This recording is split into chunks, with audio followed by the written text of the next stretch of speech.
Hello everyone! Kumusta po kayong lahat? At maligayang pagbabalik sa ating channel! Ayan! Andito na naman tayo at ibig sabihin, syempre meron na naman tayong mahalagang pag-uusapan bilang pagpapatuloy ng ating RPMS serye 2023.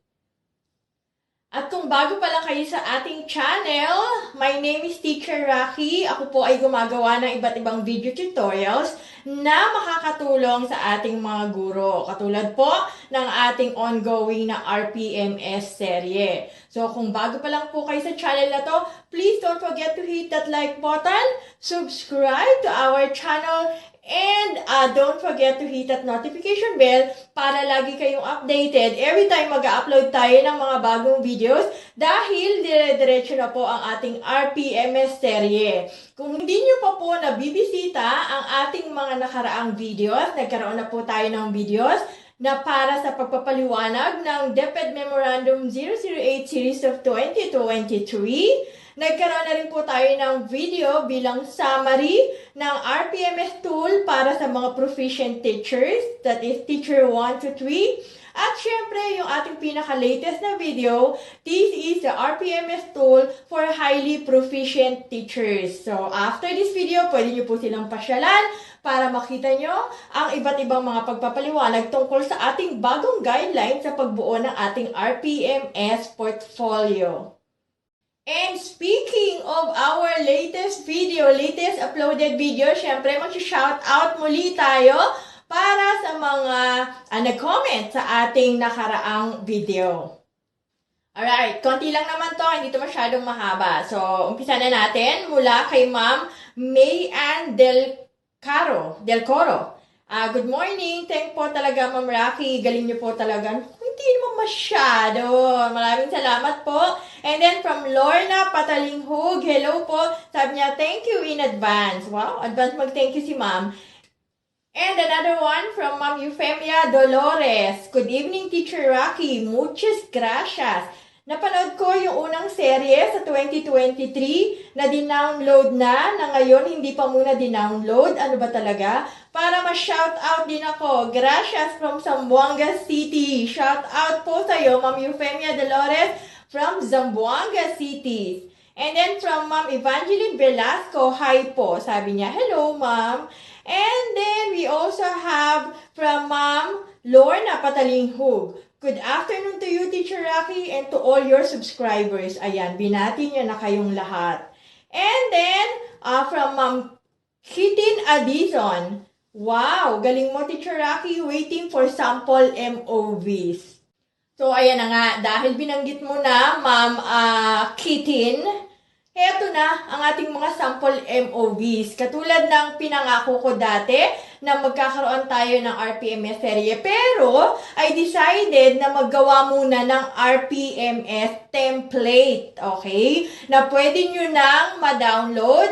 You can ask for a copy of this. I'll give you a copy para po ma-download nyo na para habang pinapaliwanag natin yung RPMS objectives, nalalagyan nyo na ng MOVs yung inyong template, yung inyong portfolio. So, inuna ko na yung template, para may magamit na kayo. So, we have here 4 examples. Example template, nakagawa ako ng 4 na template, but I promise to do more after ng ating RPMS serye. These templates, by the way, are for proficient teachers only. So, magkakaroon tayo ng another video para sa mga sample template para sa mga highly proficient teachers. So, we have here the green copy, the pink copy, brown copy, and the blue copy. These are sample templates para sa mga proficient teachers na I'm giving away for free para sa ating mga suking subscribers as usual. So, pipili lang po kayo ng isa dyan.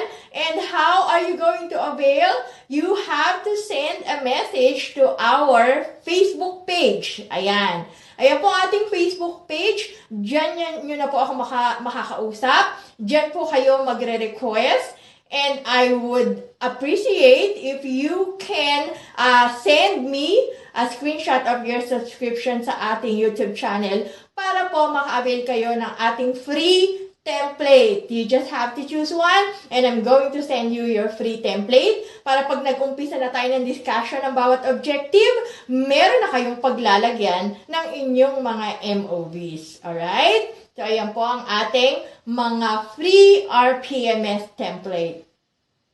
Alright, so for this video po, ipapakita ko sa inyo, gagamitin natin yung ating brown template para may paliwanag ko sa inyo ang bawat pages. But, lahat po ng ating mga RPMS template includes the same parts. Ano po? So, magkakaiba lang ang design. Pero, yung parts po nila are typically the same. Kasi isa lang naman ang gagamitin natin na guideline. Okay?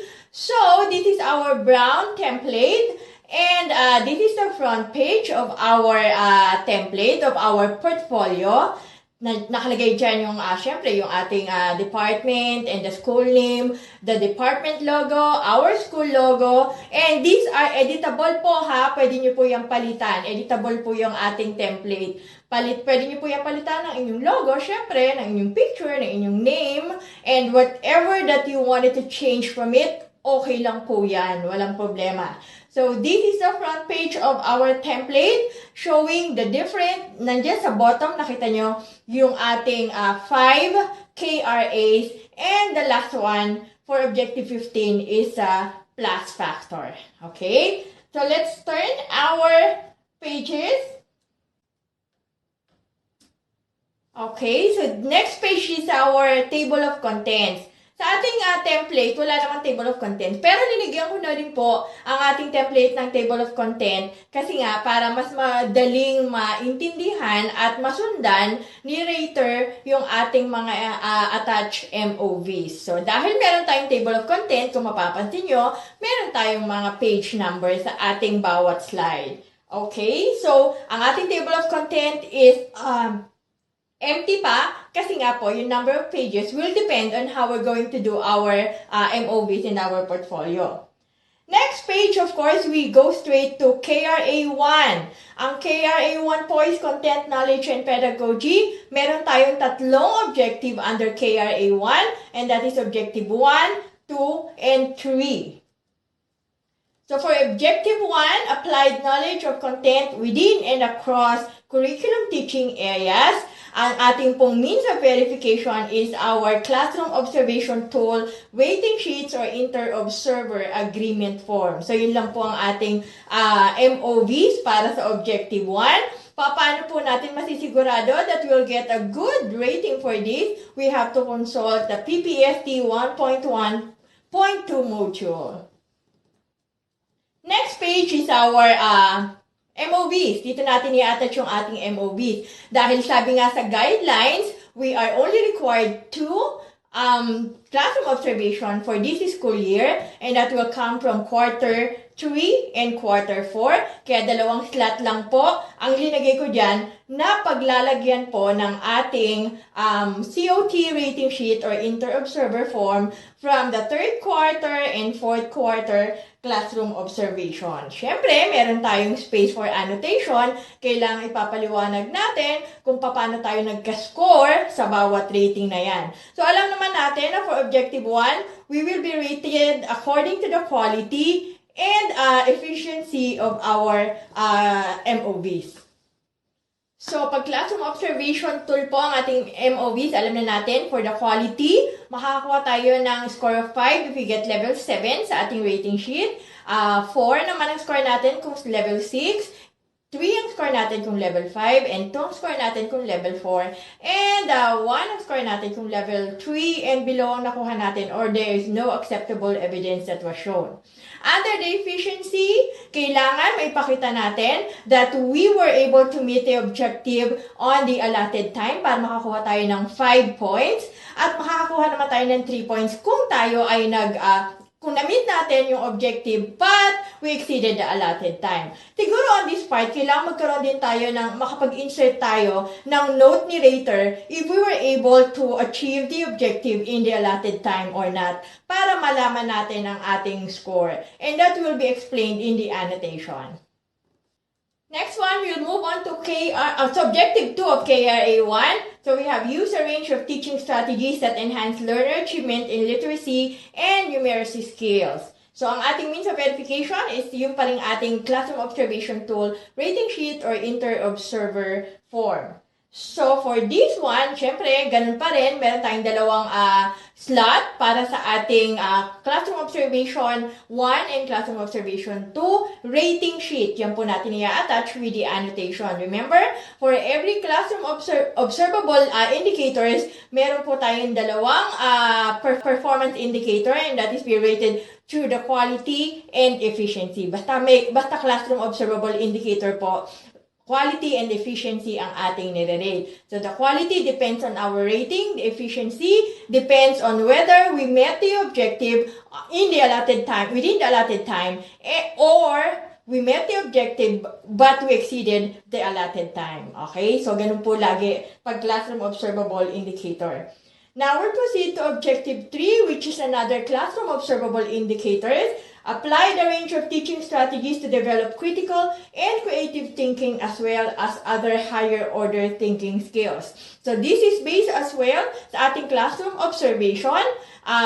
So ipapakita dito is dalawang rating sheet ulit from our classroom observation from the 3rd and 4th quarter. So just the same, quality and efficiency po ang i-rate sa atin dito. So that should be explained in our annotation. Then we'll proceed to KRA2. So KRA2 is learning environment and diversity of learners, which includes objective number 4, 5, and 6. Okay? So for this KRA, ang ating pong objective 4, 5, and 6 are all classroom observable indicators, which means na ang ating hihinging MOVs for these objectives are all classroom observation tool, classroom observation, rating sheet, or inter-observer form. So, ang puntahan natin ng objective 4. Objective 4 is entitled Manage Classroom Structure to Engage Learners individually or in groups in meaningful exploration, discovery, and hands-on activities within a range of physical learning environments. Okay? So, sabi ko nga, classroom observable indicator to. So, ang ating classroom observation tool, rating sheet or inter-observer form ang ating magiging attachment. And for these, the performance indicators will be rated according to the quality and efficiency as well. So, kung mapapansin nyo, isa na lang ang ating slot for our attachment. Kasi po, ang objective 4, 5, and 6, and that is classroom observable indicators 4, 5, and 6, will only be rated during the 3rd quarter classroom observation. Naipaliwanag na po natin yan dun sa ating RPMS tool for Proficient teachers. Balikan nyo po kung para mas maintindihan nyo po, okay? So, isa na lang po yan that will come from our 3rd quarter classroom observation. Just the same, it will be rated according to its quality and efficiency. Next one, punta naman tayo sa objective number 5. Manage learner behavior constructively by applying positive and non-violent discipline to ensure learning, focus, environment. So, ibig sabihin, this is another classroom observable indicators. And katulad po na objective 4 natin, we are only required to submit one means of verification for this, and that is our classroom observation from the 3rd quarter. That is according to DepEd Memorandum 008 Series of 2023. So, isa lang po ang ating i-attach, and that is the rating sheet or inter-observer form from our classroom observation from the 3rd quarter, which will also be rated according to its quality and efficiency. Katulad din po niya ng nakaraan, ang objective 6 is another classroom observable indicators, which says that use differentiated developmentally appropriate learning experiences to address learners' gender, needs, strengths, interests, and experiences. So, another classroom observable indicators. So, ang ating magiging means of verification is our classroom observation tool, rating sheet, or inter-observer form from the 3rd quarter classroom observation. Ano po? Sa 3rd quarter lang po natin kukunin yan. And just the same, it will be rated according to its quality and efficiency. So, let's move on to our KRA number 3, which includes objective number 7, 8, and 9. So this is curriculum and planning. So for objective number 7, this is another classroom observable indicators, which means na kailangan natin i-present is our classroom observation tool rating sheet or inter-observer agreement form. So for objective number 7, we are required to attach our COT number 2, classroom observation number 2, which happened on the 4th quarter po. Sa 4th quarter lang po nire-rate ang objective 7. And this will also be rated according to its quality and efficiency. Pero isa lang po. Ano po? Next one, we'll go to objective number 8, participated in collegial discussions that use teacher and learner feedback to enrich teaching practice. This time, hindi na po ito classroom observable indicator. This is a non-classroom observable indicator. So, ibig pong sabihin, ang ating MOVs po dito would be either of these four: proof of attendance in LAC session, FGDs, meetings, and other collegial discussions. Number 2, minutes of LAC session, FGDs, meetings, other collegial discussions on use of teacher and learner feedback to enrich teaching practice. Number 3, reflection notes of teachers on their demonstration of practice following participation from LAC session, FGDs, meetings, and other collegial discussions that use teacher and learner feedback to enrich teaching practice with proof of attendance. So, yung reflection note natin, dapat may proof of attendance na nag-attend talaga tayo nung collegial discussion na yon. And then number 4, any equivalent else form or document that highlights the objective. Okay? So, for this objective, meron po tayong 4 na slot for our attachments or MOVs. Bakit po? Because on this objective, the performance indicator will be rated according to its quality and timeliness. Okay. So, ibig sabihin po, we will get 5 points if we were able to produce at least isa lang po na reflection note. Okay? Reflection note po ang hinihingi para makakuha tayo ng 5 points. And of course, our reflection note should include proof of attendance. Now, para makakuha naman tayo ng 5 points sa ating timeliness, dapat makapag-attach tayo ng kahit isang MOV for each quarter. So, dapat meron tayong 4 na MOVs, that is 1 for each quarter. 4 na beses dapat tayo naka-attend ng mga collegial discussions which discusses the learner-teacher feedback. Yun yung ating objective. So, dapat we did that for the 1st, 2nd, 3rd, and 4th quarter para magkaroon tayo ng 5 points sa ating timeliness. And that should be explained on our annotation. Next one, objective number 9. Selected, develop, organize, and use appropriate teaching and learning resources, including ICT, to address learning goals. So, this is another classroom observable indicators. So, ibig sabihin na attachment natin is our COT rating sheet or inter-observer form. So, for this objective, isa uli po ang ating i-attach, and that is our COT or classroom observation from the 4th quarter na ginawa po natin. Okay? Isa lang po, and this will be rated according to its quality and efficiency as well. Next, we'll move on to KRA4, which includes objective 10, 11, and 12. This is about assessment and reporting. So, objective 10, design, selected, organized, and use diagnostic, formative, and summative assessment strategies consistent with the curriculum requirements. So, this is the last of our classroom observable indicators for this portfolio. Kaya po ang ating means of verification is another COT, rating sheet, or inter-observer form, which we did during the 4th quarter classroom observation. And this will be rated according to its quality and efficiency as well. Next is our objective number 11, monitored and evaluated learners' progress and achievement using learner attainment data. Tapos na po ang ating mga classroom observable indicators. So from here, puro mga non-classroom observable indicators na po ito. So for this objective, the means of verification, we can attach at least one of the following.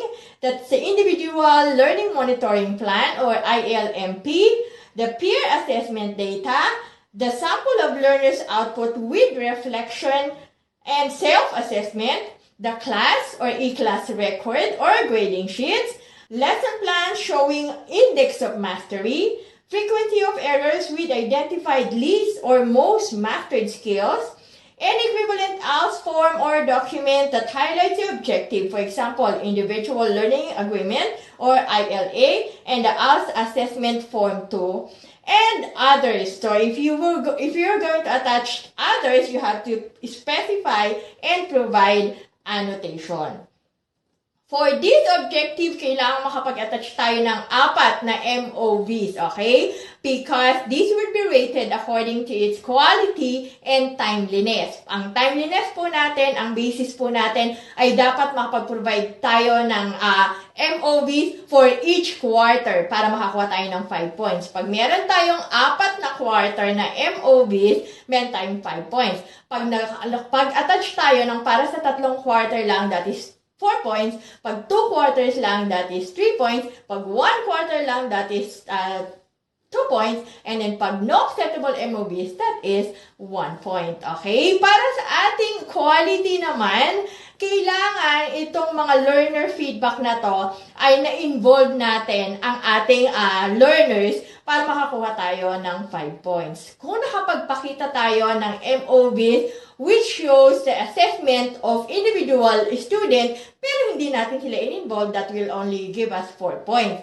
Pag ang MOV natin shows that we did the assessment for a particular class, that's 3 points.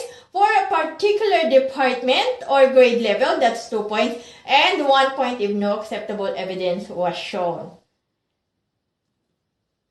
For objective number 12. For our objective number 11, monitored and evaluated learners' progress and achievement using learner attainment data. So this is a non-classroom observable indicator. Mula po dito hanggang sa dulo ay hindi na po classroom observable indicator. So ibig sabihin, ang means of verification po natin, we can attach any one of the following. That's the Individual Learning Monitoring Plan or ILMP, peer assessment data, sample of learners' output with reflection and self-assessment, class, e-class record or grading sheet, lesson plan showing index of mastery, and then frequency of errors with the identified least or mastered skills. We also have any equivalent ALS form or document that highlights the objective, for example, Individual Learning Agreement or ILA, and then ALS Assessment Form 2. And we can also attach others kung meron pa tayong iba. We just have to make sure that we specify and provide annotation for it. So for this objective, kailangan makapag-provide tayo ng 4 na MOVs dahil this rates our quality and efficiency of our attachment. So quality and timeliness. So the timeliness will depend if we were able to attach MOVs for each of the 4 quarters. Ano po? Pag 4 na quarter ang nai-attach natin, that's 5 points. Pag 3 lang, that's 4 points. Pag 2 lang, that's 3 points. Pag 1 quarter lang, that's 2 points. And 1 point if no acceptable evidence was shown. Now, for the quality, makakakuha tayo ng 5 points kung isa dyan sa 4 na yan ay attachment kung saan ipakita natin that we involve our learner in the assessment of their progress and achievement. So, dapat meron yung annotation. Ano po? That's when we get 5 points. Then we'll get 4 points kung nakapag-evaluate tayo ng individual learners pero hindi natin sila na-involve during the evaluation. So, that's 4 points. If we were able to evaluate a class, Kung ang ating MOVs ay nagpapakita that we evaluated the class, then that is 3 points. And 2 points if we were able to evaluate the whole department or grade level. And then 1 point if no acceptable evidence was shown. So, isa lang po dyan na magpakita sa atin, na magpapakita ng we involved learners either first, second, third, or fourth quarter that will give us 5 points for the quality na po. Ano po? Kahit yung iba, hindi naman natin na halimbawa, first quarter lang natin na-involve ang ating learner, then that's it. Meron tayong 5 points for the quality. Tapos, dapat meron din tayong 3 more attachment for each quarter para makakuha tayo ng 5 points sa timeliness. Okay? Next one, we'll move on to objective number 12. Communicated promptly and clearly the learner's needs, progress, and achievement to key stakeholders, including the parents and guardians. Another non-observable indicator po sa ating means of verification, any one of the following: a sample of corrected test paper of a learner in a learning area with parents or guardian's signature and date of receipt, minutes of meeting with key stakeholders, for example, PTA, SGC, SPT, or CPC with proof of attendance. Report card with parents or guardian signature in all quarters supported by minutes of meetings. So, communication with key stakeholders, for example, parent and guardians, co-teachers, or LGU, using various modalities. So, pwedeng face-to-face, or through chat, or through video calls. Anecdotal record showing entries per quarter, and equivalent ALS form or documents that highlights the objective or others, just please specify and provide annotation. So for this objective, it will be rated according to its quality and timeliness again. Kaya kailangan makapag-provide tayo ng at least isang attachment for each quarter. Ano po? Dapat meron tayong 4 na quarter na attachment para makakuha tayo ng 5 points sa timeliness.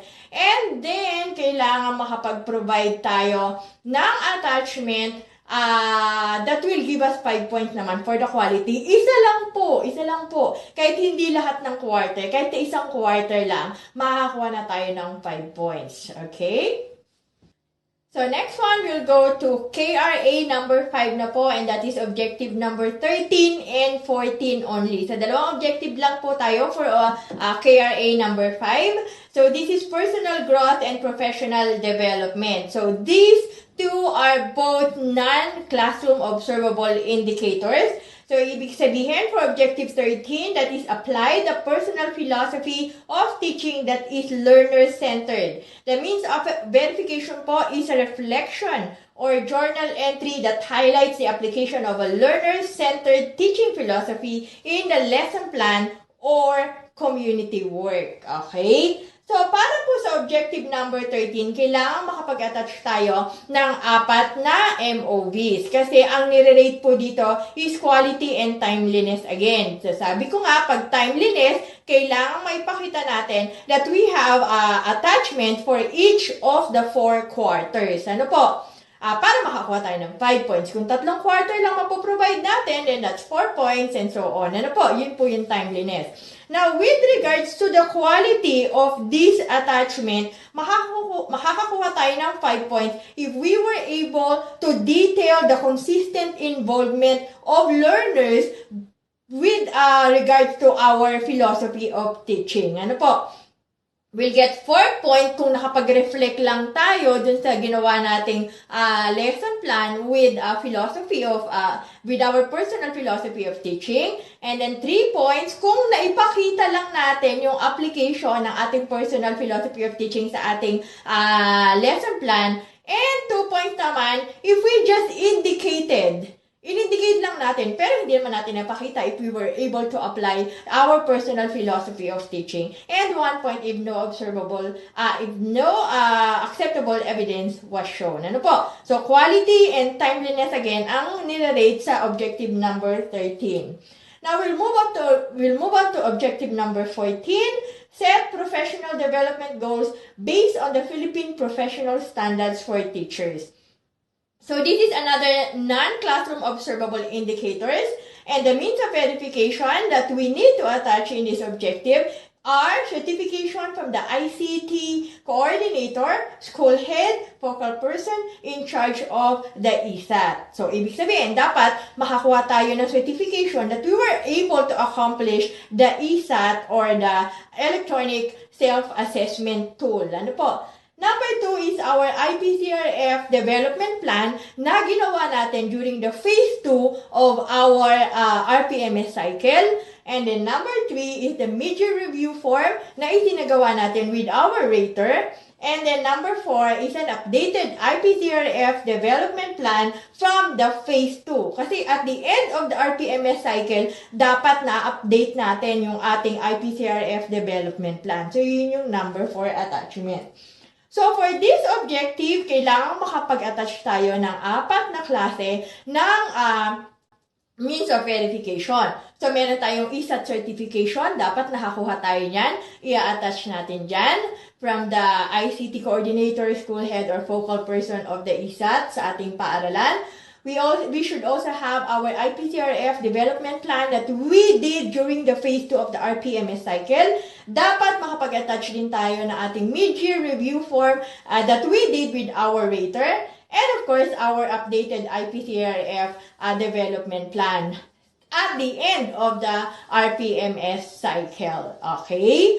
So for this objective, the performance indicators will be rated according to quality, efficiency, and timeliness. Ayan, 3 na po ang i-rate dito. So, magkakaroon tayo ng 5 points for our quality if we performed at least if we updated professional development goals during phase 2. Kung nakapag-attach tayo ng updated IPCRF development plan, may 5 points na tayo, regardless kung di natin na-attach yung iba dyan. So, magkakaroon tayo ng 4 points lang kung wala tayong na-provide na updated IPCRF DP, pero meron tayong major review form. Ano po? Tapos, magkakaroon tayo ng 3 points kung wala tayong updated IPCRF DP, wala tayong major review form, pero meron tayong IPCRF DP na ginawa natin during the phase 2 of our RPMS cycle. And then, we'll get 2 points kung ESAT certification lang ang na-provide natin. Ano po? At 1 point naman kung wala tayong na-provide na evidence. So, ibig sabihin, that's for the quality. For the efficiency naman, magkakaroon tayo ng 5 points if we provided all 4 of them. We'll get 4 points kung 3 lang dyan ang na-provide natin. We'll get 3 points kung 2 lang, and 2 points kung 1 lang, at 1 point kung wala tayong na-provide. For the timeliness, makakakuha tayo ng 5 points if we were able to prove na yung 4 na na-provide natin were accomplished within the prescribed RPMS phase. Kasi yung ESAT certification dapat na-accomplish natin during phase 1, yung IPCRF DP phase 2, yung major review form phase 3, at yung updated IPCRF DP is for phase 4. So, dapat may katunayan tayo na na-accomplish natin sila on those exact phases of the RPMS. Okay? Para makakuha tayo ng 5 points sa timeliness.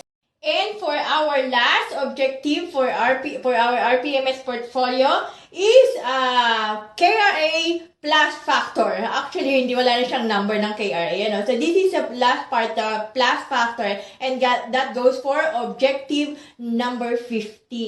Okay? So, for objective number 15, perform various related works or activities that contribute to the teaching-learning process. So, ang means of verification po natin is any one of the following: committee involvement as module learning material writer or validator, involvement as a resource person, speaker, learning facilitator in the RO, SDO, school-initiated TV or radio-based instruction, book or journal authorship, co-authorship, or contributorship, advisorship, coordinatorship, or chairpersonship, participation in demonstration teaching, participation as research presenter in a forum or conference, mentoring of pre-service or in-service teachers, conducted research within the rating period, and others, just please specify.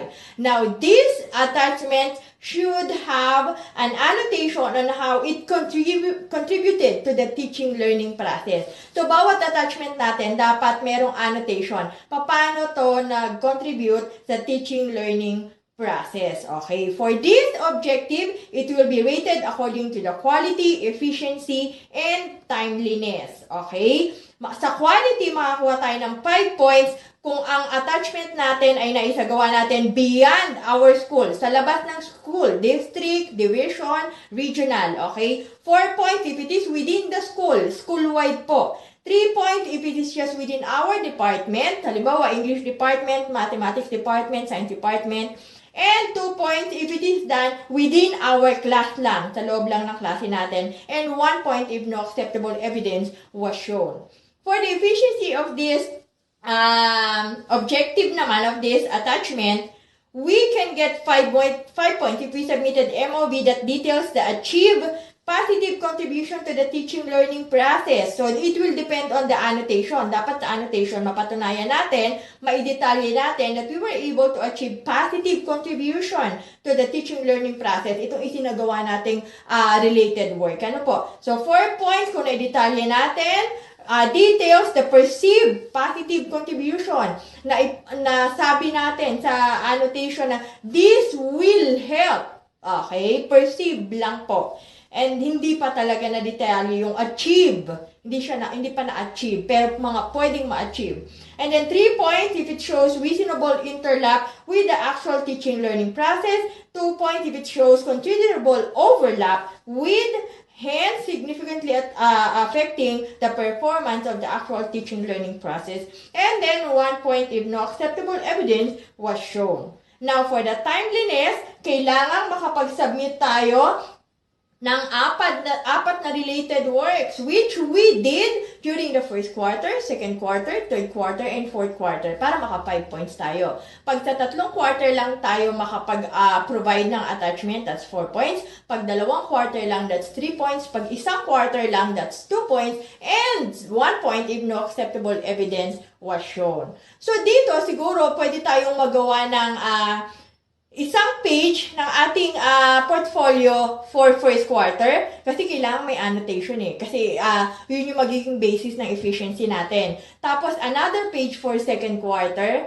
and then another one for third and another one for fourth quarter. Anyway, dito sa ating template, nag-provide naman po ako ng mga blank spaces or blank pages para po kung kailangan natin mag-attach ng additional or pwede natin paghiwa-hiwalayin yung ating attachment para mas maintindihan. Okay? So, marami yan. Maraming mga vacant or empty pages dyan para makapag-adjust tayo. And then, of course, sa ating last page ng ating portfolio is our IPCRF na i-accomplish natin for school year 2022 to 2023.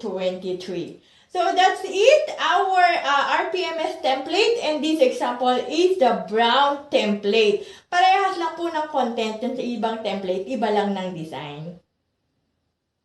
So again, meron tayong 4 RPMS portfolio template that are available for free po para sa inyong lahat. You only have to go to our Facebook page. Ayan, nandiyan ang ating Facebook page. And then you can message me. You can follow our Facebook page. Please follow our Facebook page po. And then message me through it. I will appreciate it if you can send me a screenshot of your subscription, YouTube channel subscription para po maka-avail kayo ng ating free template. You can choose one of the free templates. At ma-download nyo na po ito para po sa ating discussion ng mga bawat isang objective at makapag-attach na po kayo unti-unti and soon tapos na natin ang ating portfolio ng ganun lang kabilis na hindi natin halos mararamdaman. Okay? So, we'll wait for your messages po sa ating Facebook page para po makapag-provide na tayo at maka-download na kayo ng ating mga free template. These are all free. Wala po itong bayad. Hindi po ito for sale. These are all free. Ginawa ko po ito para sa ating mga suking subscribers. Ano po, bilang pasasalamat ko po sa inyong lahat sa patuloy niyong pagsuporta sa ating channel. And I would invite you to please like our video if you do so. Kung nagustuhan niyo po ang ating video for today, please hit the like button. And don't forget, sa mga bago pa lang po, please hit the subscribe button po. And the notification bell, that is all bell, para po yung mga susunod pa nating mga magiging video, ma-update po kayo lagi at hindi po kayo mahuhuli. At maka-follow kayo sa ating RPMS Serie 2023. Ayan, ang importante. Dapat hindi kayo malagpasan. So, I'll see you again on our next video. That will be the template for our highly proficient teachers naman po. And po, I'll see you again on our next video. God bless everyone and let us all keep safe.